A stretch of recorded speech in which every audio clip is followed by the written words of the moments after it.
Good evening, guys, and welcome back to the Celtic Way YouTube channel, Facebook page, and X page as well. My name is Ryan McGinley. Today I'm delighted once again to be joined by Tony Haggerty at ahaggerty10 on the X handle below. We're here to talk about possibly one of the most manic games I've ever watched. Certainly in a Celtic Rangers perspective, in a good while. Before I get into talking about the sponsors of today's video and the current offer that we've got on, just sum up very quickly what that was like to be at, Tony. Oh, it was excellent. The fact of the matter is it loses its appeal as a spectacle when there's no away fans or visiting supporters there. But my first ever game as a spectator at Ibrox was the 4-each game. There's been a couple of 3-eaches as well. There was one in the 80s. There was one when Henrik Larsson was around as well. There was one in the 90s with Andy Goram making a spectacular save from Pierre Van Hooydonk. So it was very reminiscent of that kind of game. But yeah, it kind of had everything, didn't it?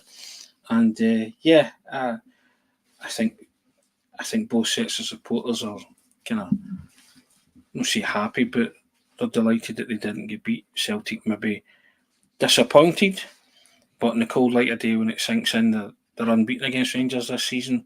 And for large parts of that game, they were the better team, especially the first half. We will talk about it, but yeah, there was lots to enjoy about today, as much as there was to despair about, if that's the right word. But yeah, just disappointing that they couldn't hang on for the win. But I enjoyed it as a contest, and it got top billing on Sky. And whilst it might have not been a game that with enormous high quality, certainly wasn't a game bereft of incident, and I think it showcased everything that was pretty good about Rangers Celtic games, except for the fact that there was no away supporters in. So thankfully it's the last one without away support going in, and it was good to be at. Yeah, before we get into talking about the game in a bit more detail, we have to thank, as always, our sponsors of today's video and all our videos that we do on the Celtic Way, MPH Boilers and Weissman. We're thrilled to have Weissman, who are a global leader in the boiler industry, known for top-notch German engineering, sponsor our podcast. And what's more exciting, they've teamed up with Scotland's very own award-winning installation team, MPH Boilers, making this a perfect match right here in Scotland. Weissman's boilers are engineered to deliver not just warmth, but unparalleled efficiency and reliability. We're talking about cutting-edge technology that's designed to save you on energy bills and reduce emissions. With MPH Boilers, you know you're getting service from the best in the business, a local team that's committed to excellence and customer satisfaction.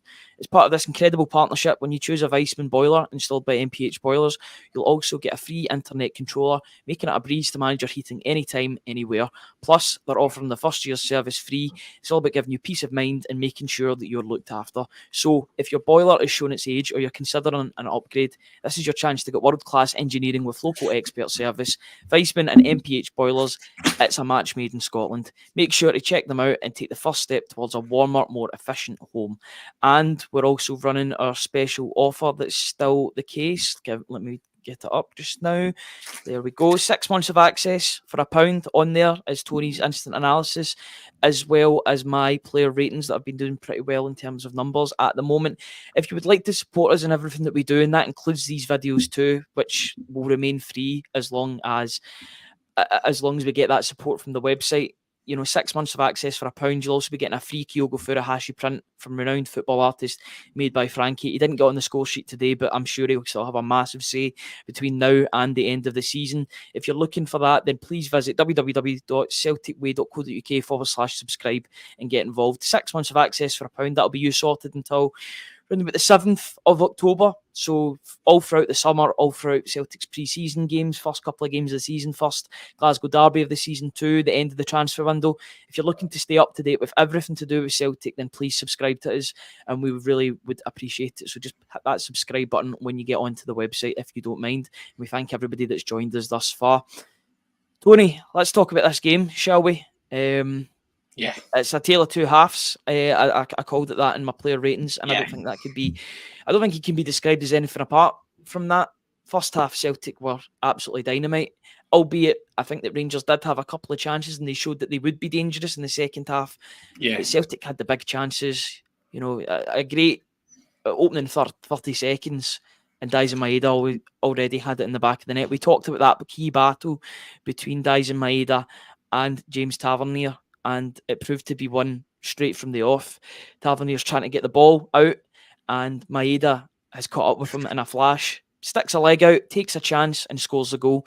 What were your thoughts on that when that happened in front of your eyes? My thoughts on that were: has he beaten Sutton's 18 seconds or 19 seconds when Chris Sutton scored? And then it quickly filtered through that it was the second quickest Derby goal, because I think Sutton scored in 18 or 19 seconds, but we were told it was 21 seconds. But my thoughts were also as well: it doesn't matter how many times Tavernier plays against Dyson Maeda, he just doesn't seem to be able to handle him, does he? And also, when you look back at Tavernier's career with Rangers, he's been the cause of many a Celtic goal, hasn't he? Let's be honest. Just by rank defending. He's scored a lot of goals, but he's played a part in the concession of a lot of goals too. You've got to, and that I tells think me you've got he's to not a be as defender, valid Ryan. as you can and balanced there as you can. That tells me That's he's the case. not a defender, and he hates playing against the likes of Dyson Maeda. But that just shows you the importance of the press. You know, chase down a lost cause, because that can happen. That's the kind of thing that can happen. And a wonderful start. And as you alluded to there, that midfield trio in the first half were excellent. That's as good a performance as I've seen from a Celtic side, going to Ibrox and being commanding and bossing it. The Rangers supporter were booing from 7 minutes onwards, because I clocked it and I turned to whoever was next to me and I said, that's the booing started already. 7 minutes. So maybe even in the 7th minute, so it was lessons. And I couldn't believe it. And I just thought, wow, Celtic have really... I told you all week, Celtic were going to win the game. They've been denied a win by an absolute worldie. Kevin De Bruyne strike.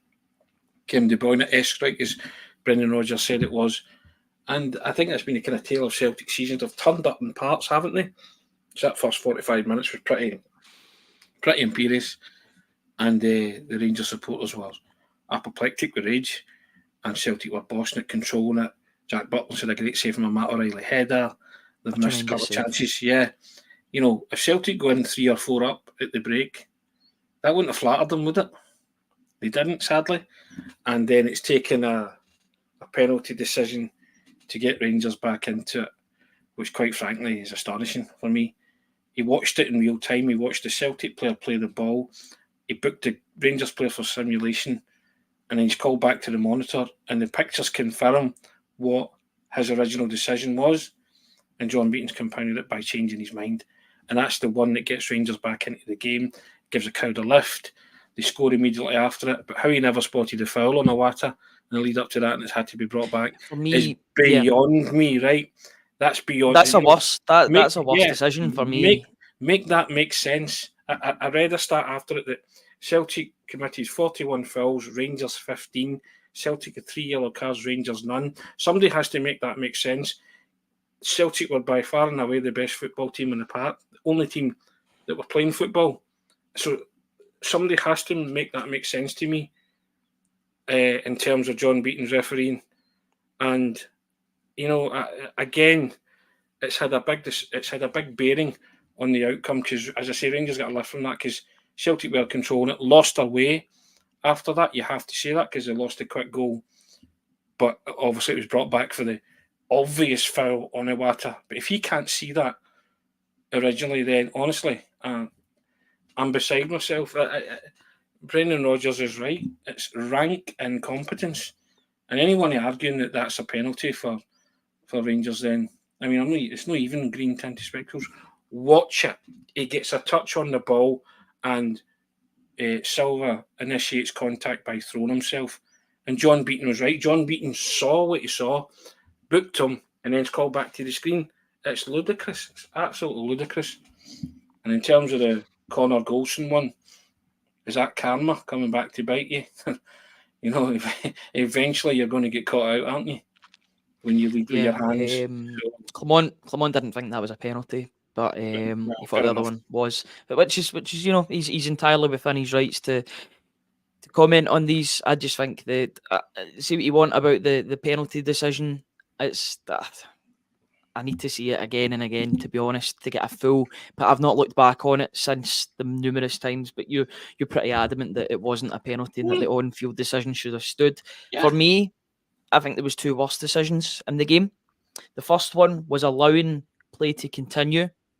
First of all, when a head knock Yep. there was a player lying on the ground holding his Yeah. head, and John Beaton allowed the game to continue until the chance was out of play. It's dangerous officiating, and it's against the rules because you're supposed to stop the game when it's a head knock. Danger in a player's safety, of course. And then you've got and I don't want to make this all about the referees, and I'm not going to, because I think Celtic were the masters of their own downfall in the second half, if I'm being perfectly honest. But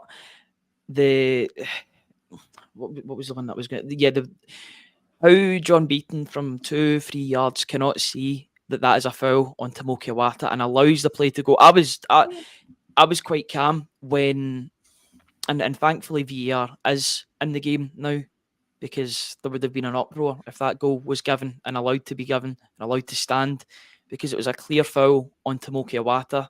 Who was it? Tom Lawrence that tackles him. So he gets none of the ball. It's probably a booking as well. And yet the play's allowed to continue. I don't want to go on about the referees. I want to talk more about Celtic and their good performance in the first half. But you've got to call a spade, and I think there was some questionable decisions this afternoon. I think you would agree with me. Yeah, we've highlighted them. They're questionable. We move on, because there's a lot more to be positive about with Celtic's performance than, I'm not blaming the referee. Celtic were 2-0 up and they were 3-2 up after 87 minutes.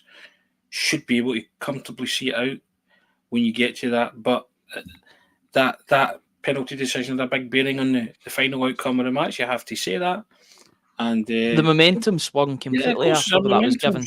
It's a momentum shift. Of course it is. It gives Rangers a lifeline and a foothold back in the match. So Celtic up until that point were very, very comfortable. But listen, I have to also say that you look at that midfield trio, right? Iwata, first start in the derby, wasn't it? Mm-hmm. Yeah, unless he started that. No, in fact, I don't think he started that 3-0 game back last season. So it's his first real experience of it from the off. First real experience from the off. You've got Hatate coming back from injury, who's still not 100%, but he's as good as. And you've got O'Reilly, who's been off it recently, but coming back to a game. But they bossed that in the first 45 minutes. It was a midfield masterclass. As I say, Rangers were booing from the 7th minute onwards. And you thought to yourself, wow, Celtic are very much in control of this. And you waited for that onslaught to come at the start of the second half. Didn't really come, and the penalty changes the game. Right? Yeah, I think that's my main disappointment with the game is the fact that the crowd were against Rangers. There was boos. You could hear the boos at halftime through the screen. Yeah, of course. And it seemed as if it was one sub. For me, it was one sub that made the difference. And I think it was Sima that came on that ran. From where I was watching the game on the TV. I wasn't at Ibrox there. I was only watching it on the TV. But Greg Taylor had an absolute nightmare against Sima in the second half. Sima gave them an out ball, right? They didn't have one in the first half, and that was the difference. Cameron Carter-Vickers was bossing Dessers. Scales still gives me the fear when he tries to drive forward with the ball at his feet. And he's been pressured, But Cameron Carter-Vickers is arguably the game's most outstanding player, and he's still in a defence that's conceded 3 goals. Somebody has to make that make sense as well, because he was brilliant. Right? He did his bit, So Joe Hart's hardly had a save to make. Picked the ball out in net 3 times. Big save before half time in order to keep it 2-0. Yeah, 2-0. Yeah, so that was that. So, but and the manager himself said that midfield trio were, they did everything that was asked of them in terms of their composure and their coolness and their calmness on the ball, and lots of people saying they didn't think Iwata was particularly good. He got his foot in and took the ball away and stifled a lot of Rangers attacks and gave it to footballers, and without being absolutely brilliant. But I thought the midfield 3 functioned excellent, because there was a point in the first half where Celtic were just stroking it about. There's an old clip footage of Leeds taking the mick out of Stoke or something years ago. Celtic were doing that for a couple of times in the first half, because the Rangers players didn't want to press them because they were getting beat with a short, sharp passing. So I agree with the manager on that. I thought that was a midfield masterclass in the first half. Granted, you had to do it again in the second half, but you knew Rangers were going to come at you. And I see it all flips in the penalty decision, because that Rangers get that goal that gets them back into the game. The crowd get on their side, and the game pans out as it does. But when Celtic played football, they cut through them, Ryan, especially in the first half at will. And then they cut through them again when Bernardo came on and gave it to Ida for 3-2 in 87 minutes. You're never more vulnerable to say when you score a goal. The whole stadium was going off its head at 2 each. Celtic ran up the park and score. And it was just like a deathly hush again. And it was, and you thought to yourself, okay. But I did think there'd be a chunk of injury time added on. And I didn't think it was finished. I knew there would be one more chance. Didn't think Matondo would score an absolute worldie, and you have to hand it to him. It's a brilliant goal. But if Celtic had been watching the weekend before, he did the exact same thing. So you have to show him the line, don't you? Basically, it was really poor from Celtic's defence to allow that chance to happen. There was they give up the ball in a silly area in the lead up to that equaliser, and you're like, you've got to keep it tight for the last 8-9 minutes of the game. Was it Yang that gave up the ball? Was it? I'm not sure if it was Yang, but it was Yang that didn't get close to his man for the shot. For me, if you're a winger in this, Ryan, if you're a winger in this Celtic team, you've got to be a defender as well. Everybody should be taking a leaf out of the book of Daisen Maeda. Daisen Maeda is not a perfect player, but what he does give you is defensive stability, and he presses his man, and he doesn't allow clean shots to happen. He negated Tavernier for much of the game. In terms of the midfield, as you were talking about, I think they had a good first half. For the second half, Hatate tired, and when Hatate tired, because he's not fully fit. Yeah. And then McGregor comes on, and he's not fully fit. And I think personally, and here's the first hot take of the podcast this evening. It should have been Bernardo instead of McGregor that came on to the park. Hindsight's a great thing, Ryan, but you know why he's bringing on the skipper. He clearly wanted to play a part, but his slackness caused Rangers equaliser for 2-2.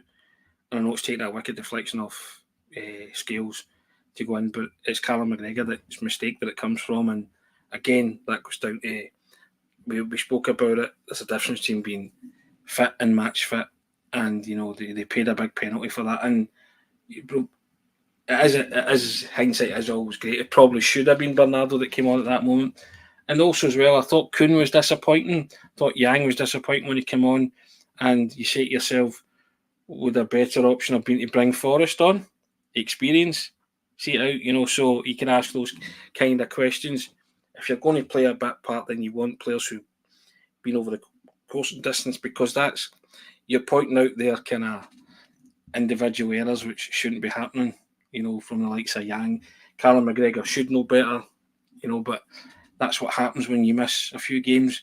You're a bit ring rusty, and they paid a high price for that Callum McGregor mistake. But to their credit, the two substitutes combined, beautiful football goal, great pass, great execution, 3-2, 87 minutes. You're thinking, okay, but I was still thinking, I turned to the person, I genuinely said, there's going to be about 8 minutes added on here. Sure enough, 8, and I thought, this isn't finished. I knew there'd be a chance for one or t'other. So, and it turns out it was an excellent goal by Matondo, so you've got to kind of applaud that. It was a tremendous finish. But I still think it's now in Celtic's hands, Ryan, and nothing's really changed. It's a better point for Celtic than it is for Rangers, for me. Celtic, well, you saw the Rangers celebrations at the end, didn't you? And what it meant to them, celebrating a draw pretty wildly against Celtic. Yet the disappointment can be tempered, but today, by the fact, well, it's still disappointing, but it can be tempered by the fact that you have not lost a vitally important match, and it's now in your hands. But the way I saw Celtic playing that first half, and the manager said as well that these players are only going to get fitter and better down the 6-game stretch. Celtic had the look of champions, Ryan, in that first half against Rangers. And it's a role reversal when Rangers come to Celtic Park. There'll be no fans there for Rangers, and Celtic can set about them, I think, because I think they're there to be got at. Yeah, I would agree with that. I think it's a better, despite the celebrations at the end, I do think it's a better point for Celtic than Rangers. I think a lot of people would have taken not a penalty. Celtic did get a penalty on the day. We would have taken a point on the day, but I was making this point that it is a tad disappointing after you're 2 goals up. I Yeah, can't, of course. as much as you can look at it from before the game, you've got to take what happens in the game in Yeah, isolation as well, and everything that's happened around the game. To go in at 2-0 at half time, you're looking for a professional job, and I know that the yeah. penalty is contentious at the very best. It's contentious. Um, it's Right, Ryan, the you've game got to. last night, 98 minutes. I know. Celtic turned up for what, about 50 odd? 60 odd, maybe, give or take.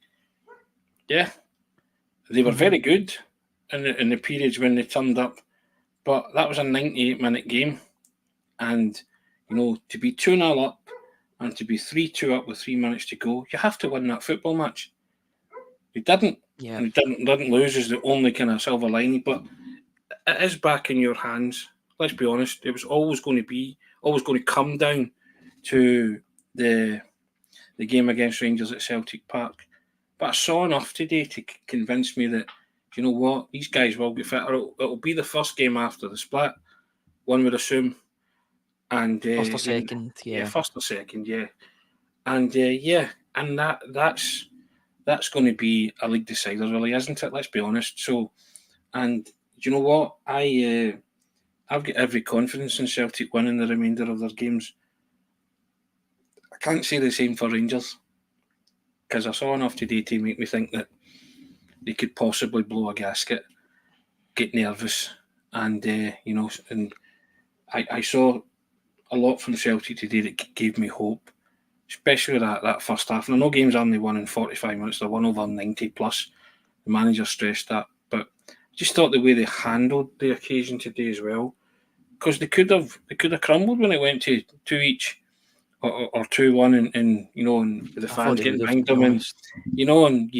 I think a lot of Celtic supporters would have feared the worst. But they scored a brilliant counter-attacking goal by two guys who were put on the park to make an impact, that exact impact. I thought Ida did well when he came on. He was a handful.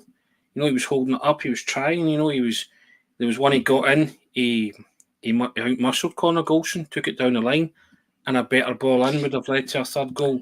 See You that know, one? yeah, That one really, really poor, right? he has too much time to think about what he Poor has to do. execution, yeah, It's correct. almost too clear for him to know what he's got to do. Was it Yang that gets that's in the box, and he's Yes, and Conor Goldson, to be fair to him, has a good sort of clearance. yes. But he skinned Connor Golson, right? And these are the moments where you have to be clinical. These are the moments that ultimately can decide the destination of titles and stuff like that. But I'm not. I was disappointed that we didn't win. I was a bit gutted that they didn't win, but I'm trying to temper it with some enthusiasm as well because there was a lot to like about that today too. Least of all, Matt O'Reilly's dink penalty, coolest man in the place with that. And Brendan Rodgers said he knew exactly what was going to happen because Matt O'Reilly had told him weeks ago, chapped in his door and said, if you want a penalty taker, I'm your man. So, and he clearly had been he said he'd been practicing them on Friday or over the course of the weekend. So, yeah, and Ida took his goal brilliantly. Has a great pass from Bernardo. And I think, yeah, there was negatives there. The defending could have been a hell of a lot better for the goals that Celtic conceded. But you have to accentuate the positives at times as well, Ryan. Yeah, there was definite positives in the game, especially in the first 45. I think the one player that really had his 90-minute performance today, and I think we need to talk about him in in heralding terms or whatever, and total positives, even though his defence conceded 3 goals, I don't think any of them were his fault for a second. Cameron Carter-Vickers, the greatest defender I've seen at Celtic in my time of supporting the club, that's for sure. He is Yeah. colossal. He was colossal today, and he got 9 out of 10 in my player ratings. The only reason he didn't get a 10 was probably because he wasn't on the winning side, even though he probably deserved to be. I'll let you take the floor with Cameron Carter-Vickers.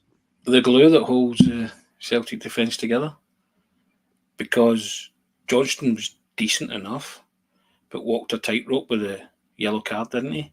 Which wasn't a yellow card. Yes. Taylor got the runaround from Seema, didn't he?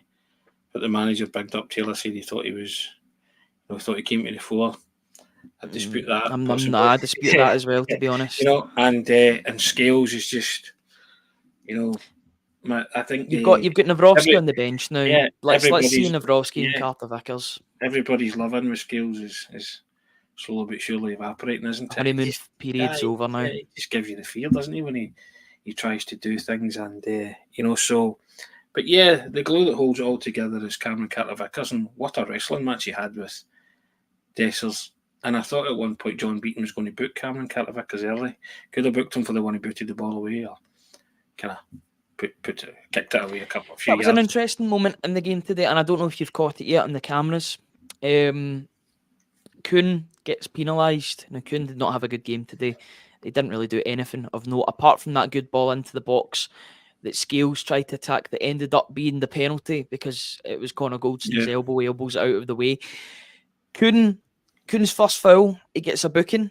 But John Beaton points and says that he's been there, and there. But they're all Cameron Carter-Vickers' fouls. He was persistent fouling.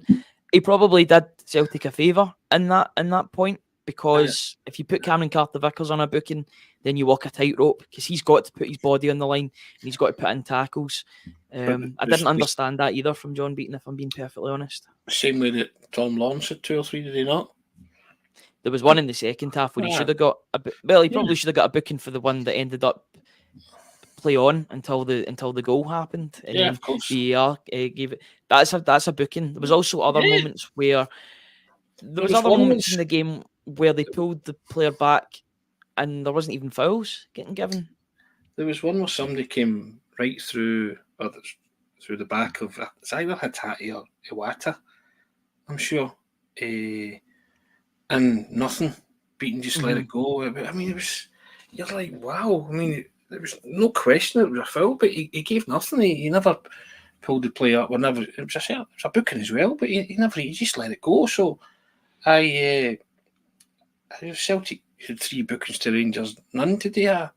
Again, I go back to that somebody has to sit down and make that make sense. But again, I'm not going all in on the officials as in it was in a kind of Hearts Tynecastle way. Celtic could have and should have won that game. They didn't. But having been 2-0 up and 3-2 up, well, 2-0 up certainly, they could still have lost it, couldn't have? And they end up because of the way Rangers came back in. But there was a big chance at the end from Dessers that the commentary team at Sky Sports were making a bigger deal out of it than I thought. It was always going wide. What, the shot that he had? The shot was always going wide at the end, but that's there. You're clinging on for a draw in a game that you were 2-0 up in. I don't necessarily think they were clinging on. I think I would maybe dispute that. I just think that it was kind of to and fro, wasn't it? And what I would say was all the momentums with Rangers when they got that second equaliser in the game. Yeah, and then Matondo scores with 3 minutes left of injury time, something like that. So it's only natural that you think there's enough time to go and win it. Just double check that. I'm just double checking when he actually scored that goal, because I thought it was pretty early on in proceedings. 93rd minute, so they had another 5 minutes after that. 5 minutes. When that goal was scored in the 93rd minute, I'll be honest, I was thinking Celtic could very easily lose this game if they don't tighten up, because they'd already conceded 3 goals. I know Rangers had scored 3 goals, and Celtic had scored 3 goals, but there was always that worry. I didn't see it as clinging on, I've got to be honest, but people see it differently, don't they? So it's fine. I think your nerves take over in those situations, and it becomes magnified more than what actually were. But the cold like a day, I still thought Celtic had real elements of control for long periods of that game. And to go 3-2 up in 87 minutes, I still thought Rangers would fashion another chance. Didn't think it would be a brilliantly executed equaliser like that, but I thought they would get a chance. And Dessers' shot was from 18 yards, something like that? I don't know. 15, 16 yards. So,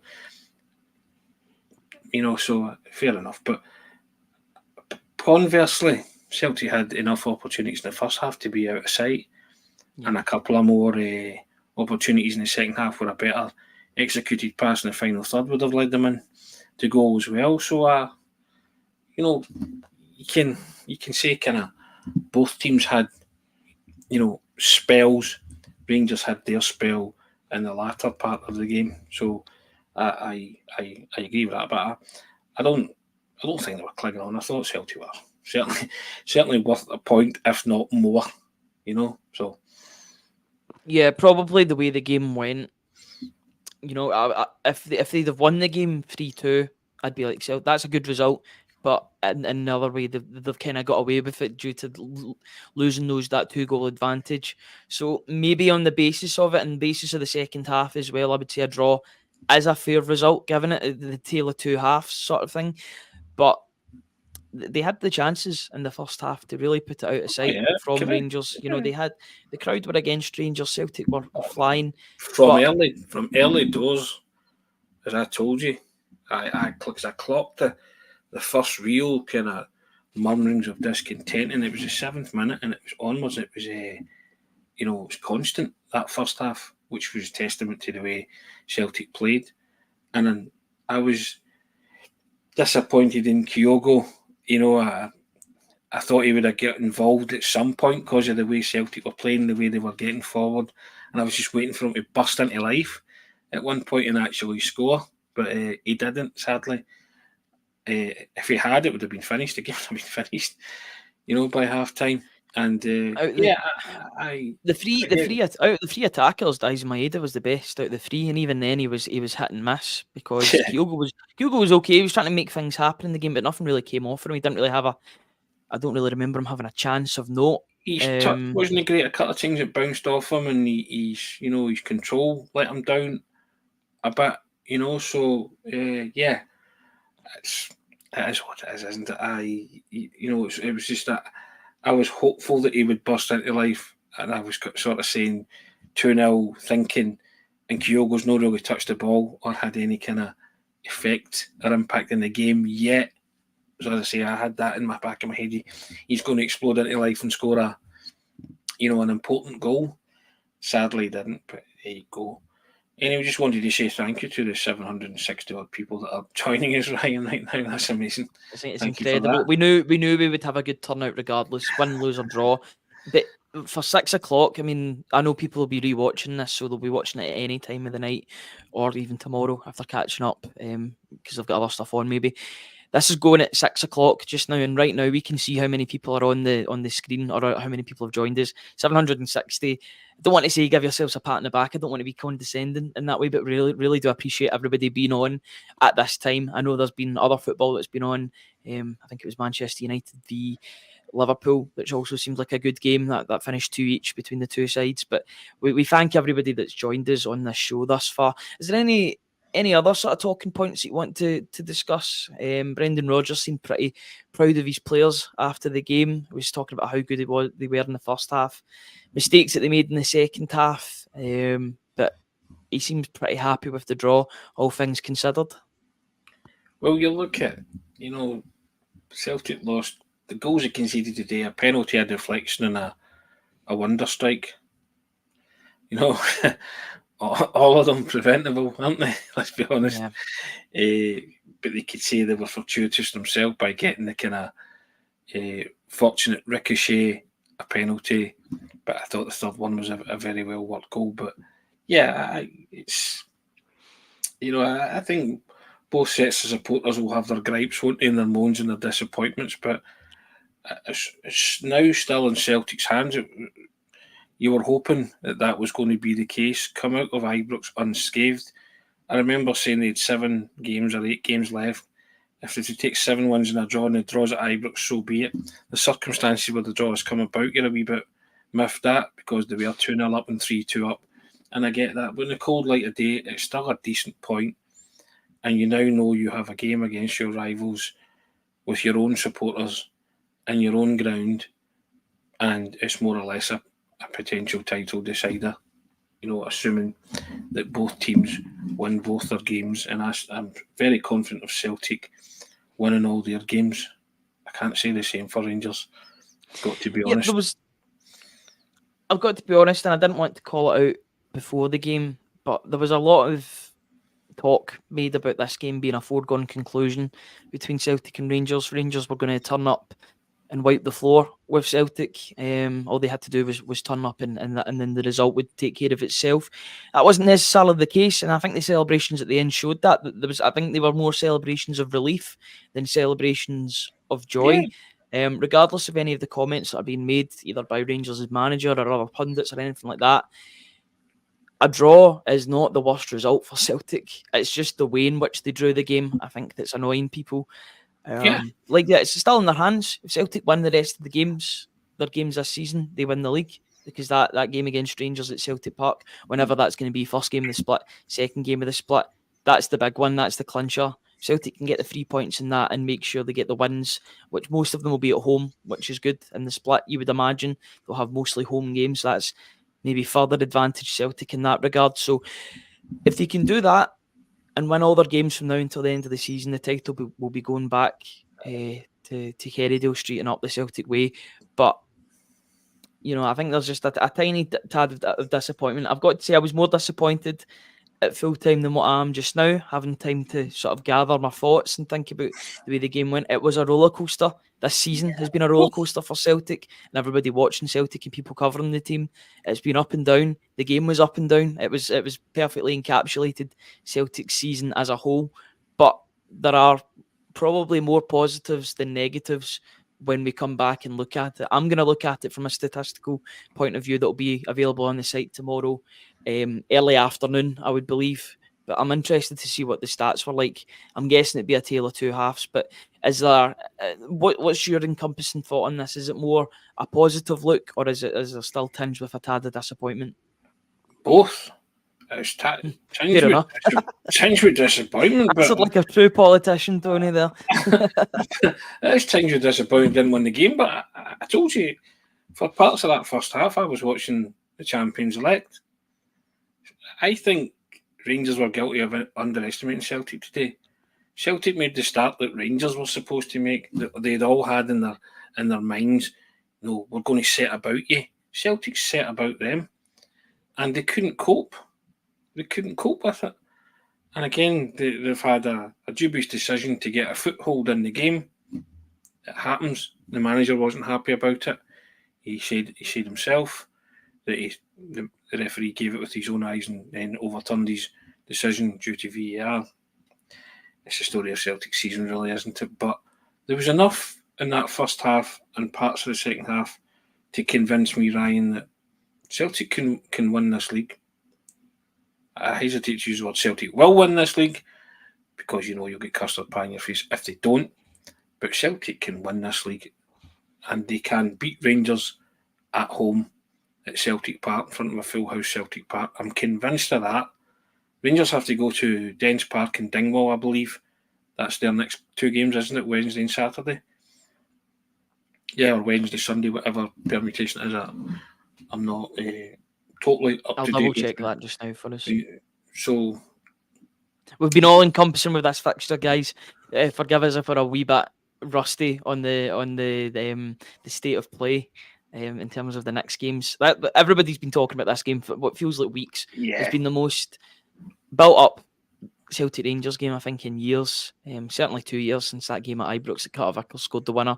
But yeah, it's I'm going to have a wee double check and see the fixtures. Ross County next Saturday, allegedly, says Stephen Kelly in the comment section. So yeah, and there's nothing at this stage of the season that's a gimme for any of the two teams. But I watched the two teams today and I thought, you know what? I was impressed with Celtic in large spells. Should I win the game? Yep. Disappointed that they didn't? Yep. But also pleased at certain parts of the play, certain players. And I still get back to it. Iwata's first taste of the Glasgow Derby. Hitati's still coming back to real full fitness. And once they get that, then I think Celtic have got enough in the tank to get over the line. I really do. Yeah, just to confirm, Celtic are playing at 3 o'clock on Saturday, the 13th of April. Then Rangers play at 12 o'clock on Sunday, the 14th of April. Going to be quite interesting, especially with the Dens Park game. Their next game is at Dens Park against Dundee. That now infamous pitch at Dens Park that seems to be getting all the headlines at the moment. It'll be interesting to see how that goes in midweek. But I'd say, Dundee still have something to play for as well. That top six isn't automatically guaranteed. I think Hibs, it's out of Hibs' hands at this point in time, but there's 2 games left, and it's between Dundee and Hibs and who's going to get that sixth place spot for the moment and creep into the top six. So, there's plenty to play for. I think a lot of eyes will be on that game on Wednesday night, but then Celtic will return against St Mirren. Always a difficult game against St Mirren, maybe more so at the Smythe Stadium than at Celtic Park, but you know what they're going to come up against. That they're going to be a workhorse team filled with workhorses from Stephen Robinson. So that's the next game. That'll be a game that's built up over this week, but it feels as if now there's got to be a bit of calm and we collect our thoughts ahead of what that game will be like in 6 days' time. In the words of Captain Sensible, I'm glad it's all over. To be fair, you'll not remember Captain Sensible, but go and Google that, Ryan, or YouTube that, or maybe you do.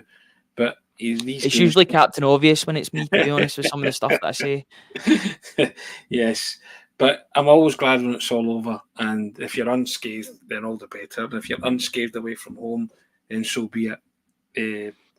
The way the draw came about, yeah, you can argue the toss about that all day. But yeah, I mean, the hype in this one, just the build up, seems to take an eternity. It'll be same for the next one. Francis Lester there, happy talk. He gets it. Yeah, you're bringing one in as well. Yeah, indeed. That's another one of Captain Sensible's songs before you ask Ryan. But there you have it. But yeah, it's yeah, of Over course. But you are glad when they're all over, and you can breathe again, and you can take the emotion out of it and go and watch certain things and say that was good, that was bad, that was indifferent. And then you can wait up and say, as you said before, offer people a point before you get there. People were saying that, in the run-in. If we have to draw a game, then I'd rather the drawn game was at Ibrox, hopefully win at Celtic Park. I saw enough to convince me today that can happen. And with the crowd behind that Celtic team, players getting fitter, McGregor, Hatate, Iwata, O'Reilly coming onto a game again, and Kyogo, okay, never scored today, but Adamida came on, made an impact too. Lots of positives there, Ryan, and there's what is there for Celtic now? 6 games to go. 6 wins the title, doesn't it? It does, yeah. It's as simple as that. Simple as that. So if Celtic can go on arguably their best run of the season from now until the end, the Scottish Cup will take care of itself. Hopefully that's the last game of the season. There's a Scottish Cup final with Celtic going for a double after already wrapping up the league title the week before. But yeah, 6 wins you the title. It's as simple as that. The title is very much in Celtic's hands at this moment in time. It would have been better if they'd have won the game today, of course, but it's as is. Nothing has changed, as Cameron Carter-Vickers said after the game. It's still all to play for, and you'd much rather, out of the two teams at this moment in time, I think you'd much rather be in Celtic shoes than Rangers. With still a Glasgow derby to come at your home ground. Correct, and that's all you could have asked for, isn't it? For the title destiny to be in your own hands, leaving Ibrox tonight or this afternoon, and that's what it is. And so, yeah, I was pretty optimistic about getting a result at Ibrox, Ryan. As you heard me all week, I told you no fears going to Ibrox. I'm more than optimistic about winning this title now. I'm almost at fever pitch. Try telling my face and my body that, but there you go. But you know what I mean? Try to temper it as well. But I saw a lot today, and I think the manager saw that today as well, without actually saying the words. I think he thought, these guys are champions in the making. They can do this. They'll get there. There's enough there, enough quality there to drag themselves over the line. And that's what I'm happy about, Ryan, because the penalty decision could have derailed everything, but they stuck to it, and they were unlucky not to win the game. They got up the park and score, as I say, late on again with a great counter-attacking goal, clinical attack, counter-attacking goal, and so soon after conceding an equaliser. So lots of positives there. Yeah, okay. We write this story, Tony. Yeah, Celtic are writing their own narrative, as the manager says, and will continue to do so. I think so. Today was pretty big for both teams, but I think it was bigger for a team that wants to challenge and say that they're a better team than you. I dispute that very much.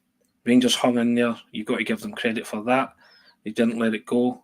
And you say their celebrations were much more of a relief that they didn't get beat than anything else. But it was a pretty wild celebration for a 3-each draw, wasn't it? Let's be honest. So I take comfort in that I think Celtic will just stole that one and think, okay, we've got you back in G40 in a few weeks' time. We'll take it from there. Yeah, I'm already looking forward to that game whenever it'll be. Celtic Park, 60,000 fans. It'll be hopefully the last game in which there's no away spectators, which looks to be the case coming into play next season. But it'll be something. It'll be the last of something that I've wanted to get rid of for a while. There needs to be both home and away fans in the ground for me. It makes up the derby. It's what makes a derby in the first place. And how many times can I say derby in a sentence and in a minute?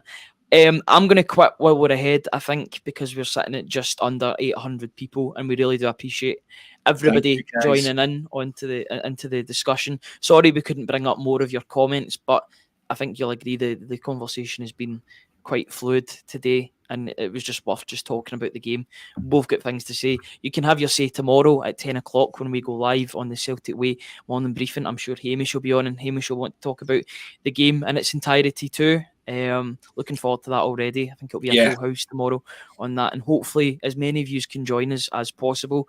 We thank our sponsors, MPH Boilers and Weissman. All their links, as usual, are in the description below.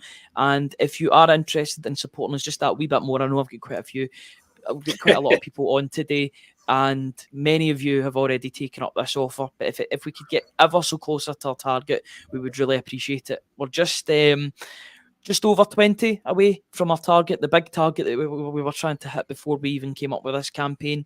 So 6 months of access for just £1. That'll keep you going until the 7th of October, around about that time. Plus a free Kyogo Furuhashi print from renowned football artist made by Frankie. Those that have already ordered or have subscribed to the channel, they will be with you very, very soon. If you want to support us just that bit more, if you haven't done so already, www.celticway.co.uk/subscribe. Furthermore, if you want to subscribe to us on the YouTube channel, that is completely free. We're trying to get closer and closer to that 10k. I know we've been sort of plugging the website just that bit more, but if we can get as many subscribers as possible, then you'll get notified when we go live, whenever we go live with pre-recorded videos. We've got press conference videos coming tonight as well. We've got the morning briefings. We'll have stuff over the summer. We'll have interviews over the summer as well. Why not get involved and get subscribed? And that means that you'll get notifications when we go live, and you can catch up with it instantly. My name's been Ryan McGinley. I've been joined by Tony Haggerty. Tony, is there any final things that you want to say before we finish off this video? No, just thank you to everybody who's joined us here. About 800 people. I can't stress it enough. We can't do this without you, and we know we've been plugging the sponsors and plugging the deal that we've got going for the best part of a couple of weeks now, but it's important to us, and I've said this before, that we take a couple of minutes each briefing to do that, and it helps us perform these tasks daily, keeps us doing what we do. Sponsorship and subscription is important to us. It's vital to keep doing this, and if you enjoy the service that we do, and lots of you do, and you tell us that, then that's why we do it. And and we can't do it without you. We need an audience to speak to, and you guys never let us down.